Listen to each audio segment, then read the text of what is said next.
is, what is your timeline on when you think abortion will be banned? So my work, our work on this, in this fight, I believe it will be within our lifetime for sure.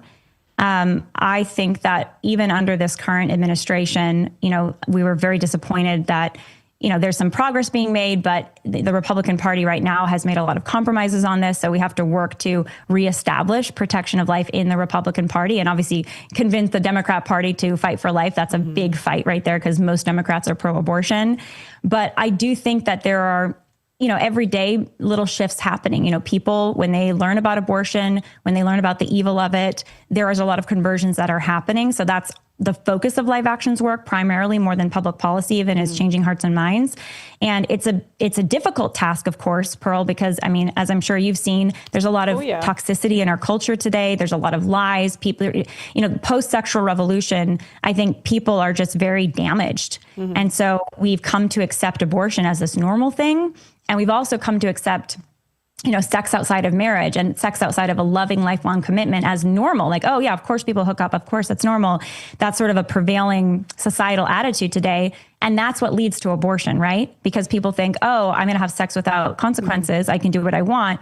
And then of course, sex can lead to new life, even with contraception. And that's what happens again and again. And that's why we have 3,000 babies killed every day. That is the backup contraception today, abortion. Yeah. So that's, this is the kind of the larger societal issue. And so anyways, back to your question of, are we going to ban abortion? I believe we will. It is going to happen, but there's a lot of work we need to do to change hearts and minds and to change really how we operate as a society, where we, instead of looking at sex as cheap, the hookup culture as the way to go, we celebrate marriage and say, no, marriage is a good thing and sex belongs within marriage and children are gifts, they're blessings.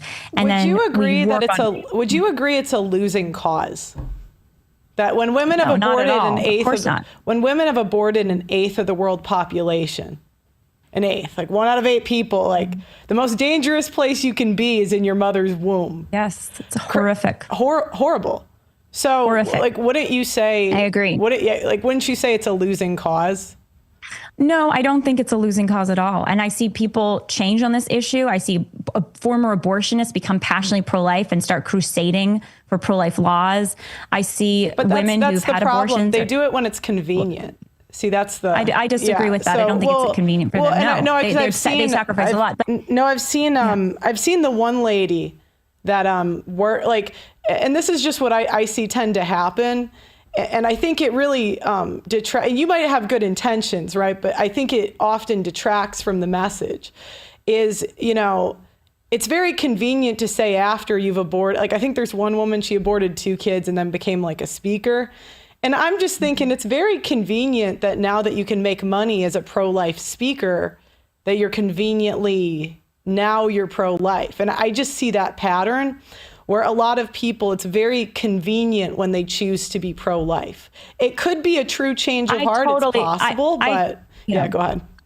Yeah, I totally disagree. I think today it actually is inconvenient, more than convenient, to be pro-life because there's so much societal infrastructure and pressure to actually be pro-abortion. So I think it's not like, being pro-life, we're working on making pro-life mainstream. I think we've made actually a lot of progress, Pearl, which I'm proud of. There's a lot more work to do. 3,000 babies dying every day is an emergency of the greatest level. Plan B is over the counter now.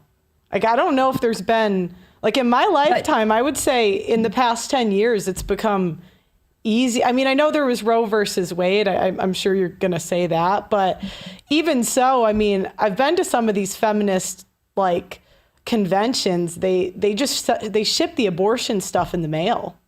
You can get Plan B over the counter. Like, if you think Plan B is abortion, I don't really see any progress at all. Well, and if you're speaking about the abortion pill, that is now over half of abortions, and that can be shipped by mail because we don't have regulations, and the pill is even on the market. I mean, the fact that the abortion pill is on the market, that happened under Clinton in the 1990s, and then under Biden, they took off all the regulations, and now you can literally order an abortion pill in the mail. Yeah, that's horrific, and that's only going to, that leads to the normalization of, it's just a pill. It's not just a pill, by the way. One out of every one out of every 24, yeah, 1 out of every 24 women who take the abortion pill end up in the emergency room. 1 out of every 10 of them have serious complications, and 100% of those babies virtually are being murdered. Right. So it's a huge issue, but I don't think it's convenient. Just back to what you're saying originally, I don't think it's somehow like convenient to go out there and be a pro-life speaker like many women are and many men are, quite frankly. I think it's a beautiful work that they do. And I wish there were more people out there advocating for life. I disagree, because I see YouTube numbers. Like, I know what you guys get paid to speak at a lot of these places. I'm like, and maybe I'm off by 10, 20%, but it's good money. And a lot of them are getting paid very well. So yeah, well, I think it's Yeah, I just wouldn't say, I think it's one thing to pay people for, work and they're giving a speech or things like that. But, the people that I know in the pro-life movement, they're not doing this because, oh, this is my way to make all this money. They're doing this because they are passionate about saving lives. And thankfully, again, there's a lot of beautiful work being done. I mean, I think about the Pregnancy Resource Care Center movement, thousands of pregnancy resource centers across the country, more than Planned Parenthoods, more than abortion clinics. They don't get taxpayer dollars.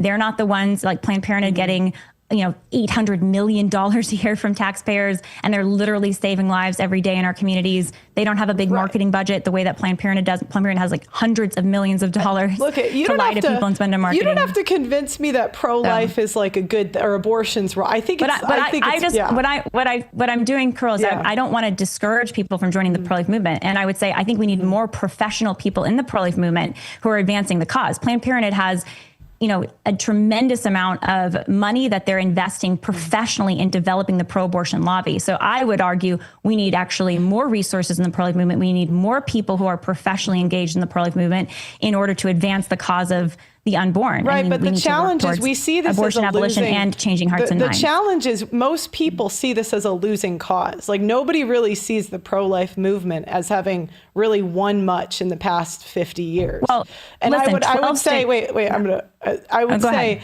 a lot of people that hypothetically could or would be, when you say like, oh, it'll maybe be banned in our I do believe it'll be banned in our lifetime. It's like, it's kind of like, if you have an employee and you're like, when is this project going to get done? And they're like, well, maybe in our lifetime. You're like, well, I don't know if you're winning, right? It's one thing to like, obviously you're going to list the stats or what, give anecdotal stories. But when I look outside, 1 out of 3 women have had an abortion, and we're getting pills in the mail now. And I think it's disgusting, but I just see it as a losing like I see it as you guys lost. Well, here's a few things to consider, Pearl, hopefully to encourage you. So first of all, there are 12 states that have banned abortion. That's a big deal. In 12 states, it is illegal to kill a baby. And that is huge progress. And they reported that after Roe v. Wade fell, another huge victory. Just 3 years ago, Roe v. Wade was overruled. Now we have, the opportunity to protect life. That's a huge opportunity. There were 40,000 more babies born the next year than the year prior that otherwise would have been killed if abortion hadn't been made illegal. So lives are being saved on a daily basis because of pro-life laws. And we have a lot more work to do, but that is a good thing that we have those pro-life laws. They looked into that though, and they saw that women are going to other states to get the abortion, and Plan B sales are going up. I just don't see a baby boom coming anytime soon. If I see the birth rate going down, I see if abortion decreases, I looked into this, Plan B increases. So